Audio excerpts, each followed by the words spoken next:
Grüezi, Servus und Hallo, danke fürs Einschalten und für eure Treue, dass ihr wieder mal mit dabei seid. Ein lokaler Baumarkt bei mir in der Nähe hatte kürzlich eine Aktion für den Kärcher K2 und da habe ich mir gedacht, hole ich mir doch dieses Teil mal. Und da habe ich mir gedacht, dass ich mir dieses Teil doch mal hole, um eine sehr einfache Frage zu beantworten, aber eine Frage, die ihr uns immer wieder stellt, nämlich, reicht der kleinste Kärcher für die Autopflege aus?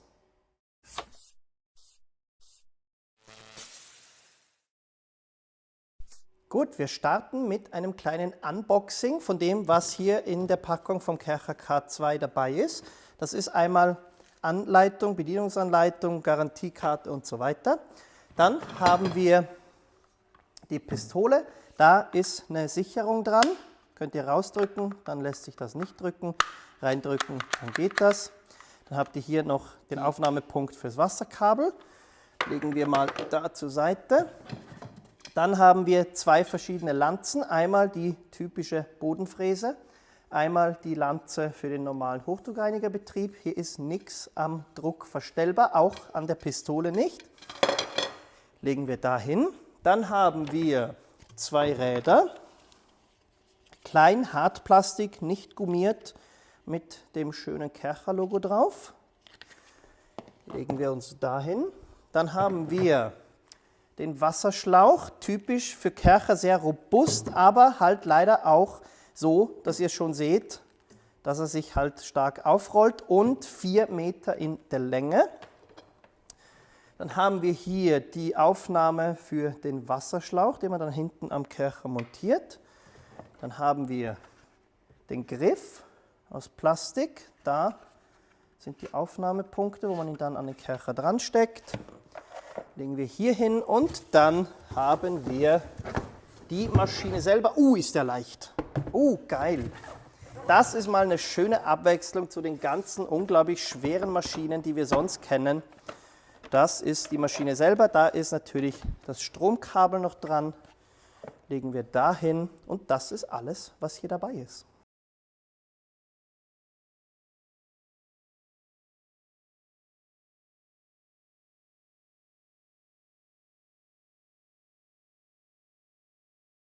Wir werfen noch einen kurzen Blick in die Bedienungsanleitung und Sicherheitshinweise, hier in mehreren Sprachen natürlich erhältlich. Da steht alles drin, Gefahrenstufe, elektronische Komponenten, worauf ihr achten müsstet, sichere Umgebung und so weiter und so fort. Sehr, sehr umfangreich. Und dann hier seht ihr schon, es gibt verschiedene Varianten vom K2 und für jede von diesen Varianten, hier die zwei, dann der normale und dann der Premium, ist hier aufgelistet, was alles dabei ist. Es ist alles nummeriert und es ist vor allem sehr schön und anschaulich beschrieben, wie man das Ganze ordentlich zusammenbaut. Also da würde ich schon wirklich sagen, idioten- und kindersicher. Also da Daumen nach oben.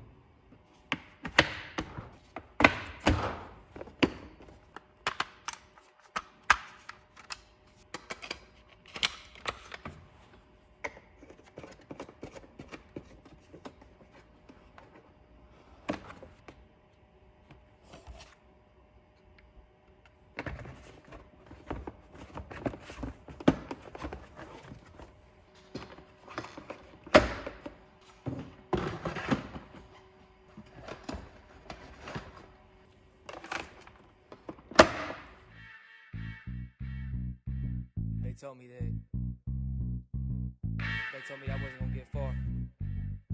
So I told him like this, look. My adversaries crumble when we rumble, it's a catastrophe on anybody who tryna hate, come and blast at me.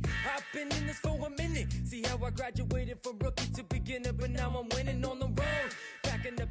Was mir sehr, sehr gut gefällt, ist, dass alle Plastikteile, die hier dran sind, doch einen relativ hochwertigen, einen recht dicken, einen recht robusten Eindruck machen. Das heißt, das sind hier keine Billigplastikteile, die verbaut sind, die irgendwie flapsig wären. Das gefällt mir schon mal sehr gut. Was mich sehr überrascht hat, ist, dass das Stromkabel, das hier dran ist, extrem lang ist und auch länger, als es bei vielen größeren Hochdruckreinigern der Fall ist. Dafür gibt es definitiv einen Daumen nach oben an Kärcher. Dann gefällt mir weiter sehr, sehr gut, dass alles, was hier an Zubehör dabei ist, direkt am Hochdruckreiniger verstaut werden kann. Hier die 2 Lanzen, die dabei sind. Die Pistole könnt ihr hier einhängen. Den Wasserschlauch könnt ihr hier um den Griff rumwickeln. Die Räder und der Griff, habt ihr gesehen, werden hier auf ganz einfache Art und Weise eingeklickt. Die halten aber wunderbar fest. Und da muss ich wirklich sagen, für die ungefähr 120, 130, 140 Euro, die der K2 normalerweise kostet, ich habe jetzt Gott sei Dank nur 80 Schweizer Franken bezahlt und auch in Deutschland gibt es die jetzt zum Teil für 80 Euro zum Aktionspreis, kriegt man hier doch eine relativ coole Maschine. Ich habe nur insgesamt 3 Sachen gefunden, die mir nicht so gut gefallen. Das eine ist, dass man die Lanze, die hier dabei ist, wirklich von der Pistole lösen muss, wenn man sie verstauen möchte, weil wenn ihr sie hier dran lasst, dann passt sie hier auf der Seite nicht mehr rein. Das Einzige, was ihr machen könnt, ist, ihr könnt sie hier hinten einklicken natürlich und dann, Moment, man sollte sich natürlich nicht dumm anstellen, so, dann hält sie da und dann könnt ihr das schon so lagern, aber da auf der Seite passt es nicht rein, aber das ist jetzt wirklich nur Motzen auf sehr, sehr hohem Niveau. Dann ist der Wasserschlauch mit 4 Metern halt doch relativ kurz, das heißt, man muss dieses Gerät ums Auto mit herumtragen oder herumziehen, weil sonst kommt man definitiv nirgends hin. Der Wasserschlauch ist auch der typische von Kärcher, was den Vorteil hat, dass er extrem robust ist und euch wahrscheinlich auch 10, 20 oder 30 Jahre halten wird, aber er hat halt diese typische Eigenschaft, dass er sich aufrollt, dass er sich aufwickelt und dass es extrem mühsam und schwer ist, dass man ihn gerade zieht und wenn man dann den Kärcher wieder zusammenbauen und verräumen möchte, dann ist es unglaublich mühsam, das wieder richtig zusammenzurollen und das gefällt mir halt hier generell bei den Kärchern weniger. Und dann ein letzter Punkt, wenn man ihn zusammenbaut, dann muss man ja den Wasserschlauch hier unten am Gerät und hier oben an der Pistole anschließen. An der Pistole klappt das wunderbar, an der Pistole klappt auch das Wegnehmen des Wasserschlauchs wieder sehr gut. Hier unten ist das unfassbar mühsam. Das ist auch das Einzige, was mir beim Zusammenbau aufgefallen ist, was euch vor leichte Probleme stellen könnte und deswegen schauen wir uns das jetzt noch im Detail an.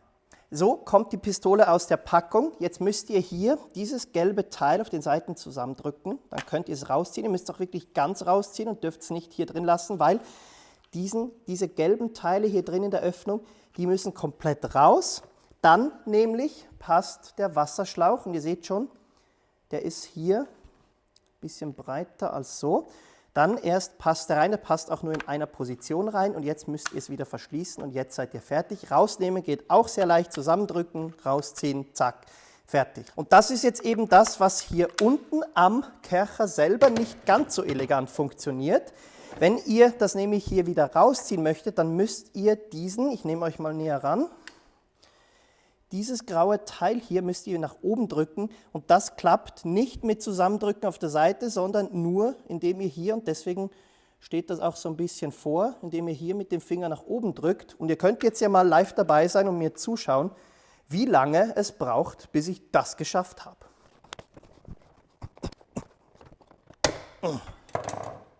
So, jetzt habe ich es geschafft. Das geht unglaublich schwer und das Komische ist ja, wenn der draußen ist, schaut mal, wie einfach das jetzt geht. Und jetzt müsst ihr eben zum Installieren das hier nach oben drücken, den Wasserschlauch rein, das nach unten.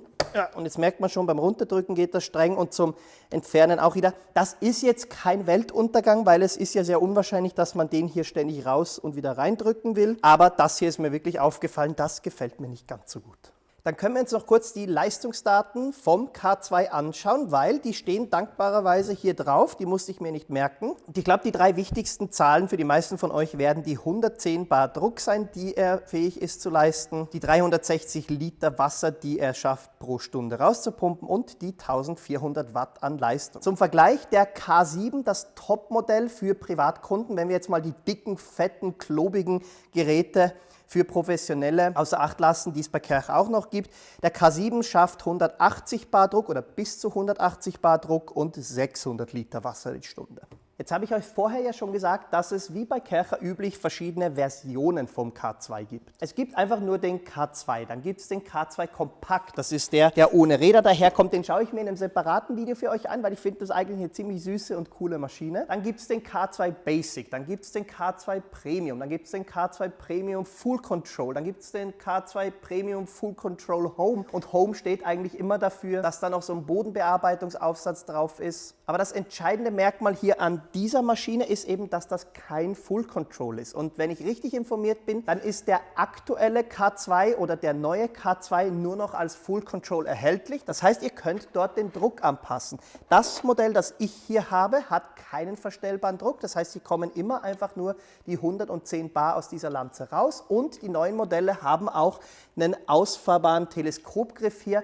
Aber das sind die wesentlichen Unterschiede. An der Leistung hat sich nichts geändert und deswegen können wir uns jetzt eben anschauen, was der K2 bei der Autowäsche zu leisten imstande ist. Wie ihr schon seht, habe ich mich mit insgesamt 3 Hochdruckreinigern ausgestattet, dem K2, den wir uns ja vor allem in diesem Video anschauen wollen. Und den werde ich vergleichen mit einem K5, also der zweitkräftigsten Maschine, die Kärcher im Angebot für Privatkunden hat. Und dann noch gegen einen Aver P80 als Vertreter von den absoluten Top-Geräten, was ja das Äquivalent zum K7 ist. Ich werde mir insgesamt in diesem Video 3 verschiedene Sachen anschauen. Nämlich erstens, ich habe hier einen leichten Traffic-Film auf dem Auto drauf und den werde ich zuerst versuchen, nur mit den 3 Hochdruckreinigern zu entfernen. Und da werden wir schauen, ob ein K2 mit seinen 110 Bar Wasserdruck genauso gut reinigen kann, wie es ein K5 mit seinen 140, 150 Bar und wie ein Aver P80 mit seinen 160 Bar kann. Danach werde ich die gleiche Schaumlanze an alle diese 3 Hochdruckreiniger anschließen und mir anschauen, ob es da Unterschiede gibt, wie gut oder wie stark die Schaumentwicklung aus dieser Schaumkanone ist, je nachdem wie viel Druck und wie viel Wassermenge diese Hochdruckreiniger rauspumpen. Dann werde ich das ganze Auto einschäumen und mir anschauen, ob man mit dem K2 diesen Schaum auch gut genug vom Auto wieder runterbringt. Das werde ich mit diesen 2 Maschinen nicht machen, weil da weiß ich ja, dass es funktioniert. Und danach werde ich für einige Wochen den K2 noch in den Einsatz nehmen und alles, was ich mache, sprich Produkte in Videos testen, die Autos von Community-Mitgliedern waschen und so weiter, mit dem K2 machen. Da blende ich euch einfach ein paar schöne Aufnahmen ein und danach gibt es ein Gesamtfazit und eine Antwort auf die Frage, reicht der K2 für die Autopflege aus? Ein kleiner Tipp von mir, wenn ihr so einen Hochdruckreiniger zum allerersten Mal in Betrieb nehmt, dann schließt das Wasser an, öffnet die Wasserzufuhr, aber schaltet die Elektronik von der Maschine hier vorne noch nicht ein und dann drückt ihr die Lanze oder die Pistole und das macht ihr so lange, bis hier konstant Wasser rauskommt, weil erst dann ist in diesem ganzen System hier von Schlauch, von Hochdruckreiniger, von Pumpe und so weiter das Wasser wirklich komplett verteilt. Es ist keine Luft mehr drin und dann erst schaltet ihr die Maschine ein. Bevor wir starten, schauen wir uns kurz an, womit wir es zu tun haben. Diejenigen von euch, die sich mein langes Video angeschaut haben, in dem ich euch in unseren Testalltag mitgenommen habe, werden sich erinnern können, dass hier seht ihr schon, da ist eine Linie und da ist eine Linie. Hier sind nämlich 2 verschiedene Wachs- und Versiegelungen drauf. Das heißt, ich werde jetzt nur diese Fläche hier verwenden können, weil da die gleiche Versiegelung auf der ganzen Länge drauf ist und ich vermeiden kann, dass es hier die Testergebnisse verfälscht, wenn ich das hier zum Beispiel machen würde. Ihr seht schon, womit wir es zu tun haben, dieser typische leichte Traffic-Film. Und dann werden wir schauen, ob die 110 Bar vom K2 ausreichen oder ob man wirklich mehr Druck braucht. Ich werde hier ganz draußen jeweils die ganze Bahn oder Länge mit dem K2 machen, dann daneben mit dem K5 und daneben mit dem P80.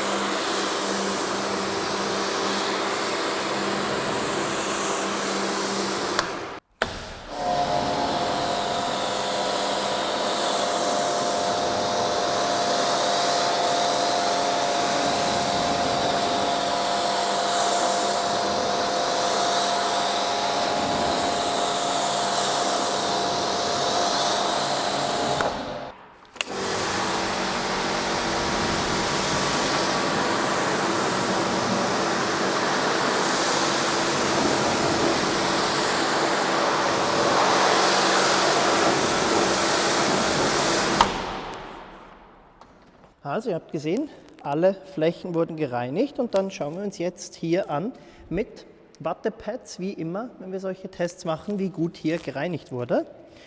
Hier auf der Seite oder auf dem Streifen war ich mit dem K2 drauf. Jetzt mal einmal so. Das ist der Schmutz vom K2. Lege ich mir mal schnell hier unten hin. Dann war ich hier in der Mitte mit dem K5 drauf. Ja, hier. Das ist K5. Schmeiße ich auch hier unten hin. Und dann müsst ihr natürlich ein bisschen rüber, um mit mir mitzukommen. Da hinten noch mit dem EVA P80. Das war hier. Ja.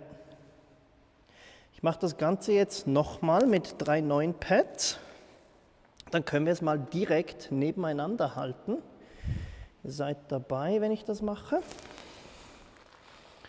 Also ich schnapp mir 3 von den Pads. So.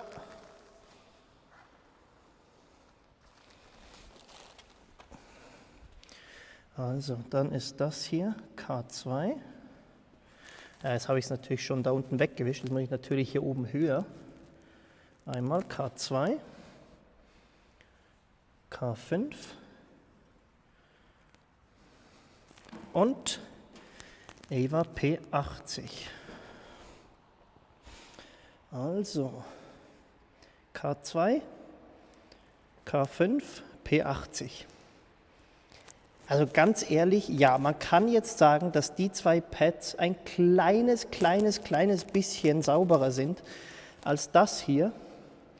Aber grundsätzlich einmal mehr, ein Hochdruckreiniger alleine reicht halt nicht aus, um den hartnäckigen Traffic-Film zu entfernen. Und ja, die 2 hier mit mehr Druck reinigen wahrscheinlich noch mal ein kleines bisschen besser. Aber es ist insgesamt kein riesengroßer Unterschied. Wir werden für alle diese Experimente die MTM PF22 Schaumlanze verwenden, die aus meiner Sicht wirklich gut funktioniert und eine der besten Schaumlanzen ist. Und vor allem habe ich herausgefunden, sie verbraucht relativ wenig Snowfoam und das ist mir jetzt wichtig bei diesen Experimenten. Und sie erzeugt vor allem sehr zuverlässig den dicksten, den meisten Schaum unter allen Schaumlanzen. In der Schaumlanze drin habe ich den Stjerna-Gloss Snö, weil ich den sehr gerne mag, weil er relativ viel Schaum erzeugt, weil er nicht so viel kostet, weil er einen angenehmen, aber dezenten Geruch hat. Und damit wisst ihr jetzt, welchen Foam und welche Schaumlanze wir verwenden und können jetzt starten.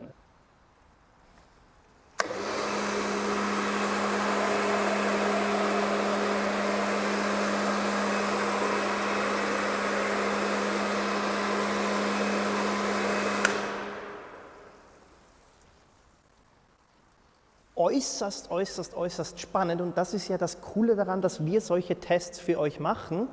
Die MTM-Schaumlanze ist eine unglaublich gute Schaumlanze, aber mit dem Druck vom K2 kommt sie nicht zurecht. Das heißt, durch den Aufbau, der hier drin ist und das Ventil, das gewählt wurde, reicht der Druck und reichen die 110 Bar oder die 360 Liter Wasser vom K2 nicht aus, um mit dieser ansonsten sehr guten Schaumlanze ein schönes Schaumbild hinzubekommen. Extrem spannend, weil was wir jetzt machen, ist, wir schließen jetzt noch eine ganz normale MJJC Schaumlanze an, die ihr euch bei Amazon kaufen könnt und schauen uns mal an, wie die funktioniert.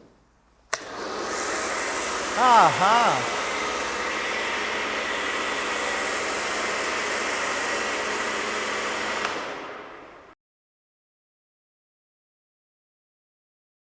Wie ihr sehen könnt, mit einer ganz normalen MJCC Schaumlanze, die ihr euch bei Amazon bestellen könnt, funktioniert der K2 aus meiner Sicht gut genug. Nicht vergessen, das ist hier eine 1:10 Mischung. Das heißt, anscheinend reicht auch der kleine Druck vom K2, um einen schönen Schaum zu erzeugen mit der richtigen Lanze.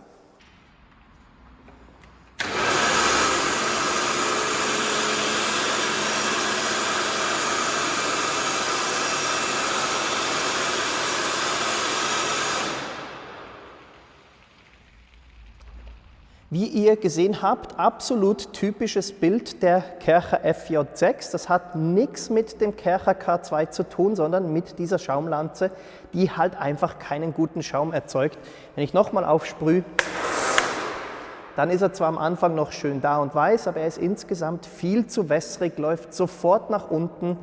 Und mit dieser Schaumlanze hier funktioniert der Kärcher K2 nicht so wirklich gut. Ihr habt also jetzt gesehen, wie die Kärcher FJ6 und die MTM Schaumlanze hier am K2 funktionieren. Und jetzt schauen wir uns dazu im direkten Vergleich an, wie gut oder wie schlecht sie mit dem K5 und dem Aver P80 funktionieren und ob hier ein stärkerer Druck und eine höhere Wasserfördermenge dazu führen, dass diese Schaumlanze hier besser funktioniert.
Nachdem wir jetzt also wissen, welche Schaumlanze hier mit dem K2 am besten funktioniert, werde ich jetzt das ganze Auto damit einschäumen und dann abstrahlen, um zu sehen, wie gut oder schlecht der Kärcher K2 das kann.